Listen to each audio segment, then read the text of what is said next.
ഒരു മാധ്യമപ്രവർത്തകൻ എന്ന നിലയ്ക്ക്, ഒരു റിപ്പോർട്ടർ എന്ന നിലയ്ക്ക്, ഒരു വാർത്താ അവതാരകൻ എന്ന നിലയ്ക്കൊക്കെ 96 മുതൽ അദ്ദേഹത്തെ നമ്മൾ കാണുന്നുണ്ട്. പക്ഷേ ഒരു എഡിറ്റർ എന്ന നിലയ്ക്ക് അദ്ദേഹത്തെ എനിക്ക് നേരിട്ട് കാണാൻ പറ്റിയത് ഇന്ത്യ വിഷനിൽ 2007 ഞാൻ ജോയിൻ ചെയ്തപ്പോഴാണ്. അദ്ദേഹത്തിൻ്റെ ഊർജ്ജം കണ്ടിട്ട് അത്ഭുതപ്പെട്ടു പോയിട്ടുണ്ട്. കാരണം രാവിലെ തൊട്ട് രാത്രി വരെ ഒരേ എനർജി ലെവൽ ഇങ്ങനെ കാത്തു സൂക്ഷിക്കാൻ കഴിയുന്ന ഒരു രീതിയിൽ പ്രവർത്തിക്കുക.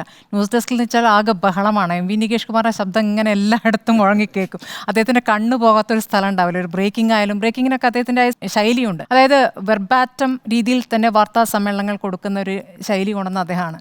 പിണറായി വിജയൻ്റെ വാക്കുകൾക്ക് അതേ രീതിയിൽ തന്നെ ബ്രേക്കിംഗ് കൊടുക്കുന്ന ഒരു രീതിയൊക്കെ കൊണ്ടുവന്ന അദ്ദേഹമാണ്. പിന്നീട് നമ്മളെല്ലാവരും അതിന് പിന്നാലെ പോവുകയായിരുന്നു. പല കാര്യങ്ങളും അദ്ദേഹം തുടങ്ങി വയ്ക്കുകയും ബാക്കി എല്ലാവരും പിന്നാലെ പോവുകയും ചെയ്യും. നമ്മളെല്ലാവരും ആ രീതിയിൽ തന്നെ വന്ന ആളുകളാണ്. അപ്പോൾ അതിന് എന്താ പറയുക, ഈ ശൈലി കാണുന്നതിന് മുൻപ് തന്നെ നമ്മളൊക്കെ ചിലപ്പോൾ മാധ്യമ പ്രവർത്തനം തുടങ്ങിയിട്ടുണ്ടാകും. പക്ഷേ യഥാർത്ഥ മാധ്യമ പ്രവർത്തനത്തിൻ്റെ ശൈലി എന്താണെങ്കിലും, അല്ലെങ്കിൽ ഒരു എന്താ പറയുക, വിഷ്വൽ മീഡിയയുടെ ഒരു ഭാഷ രൂപപ്പെടുത്തിയെടുത്തതിൽ വലിയൊരു പങ്ക് വഹിച്ച വ്യക്തിയാണ്.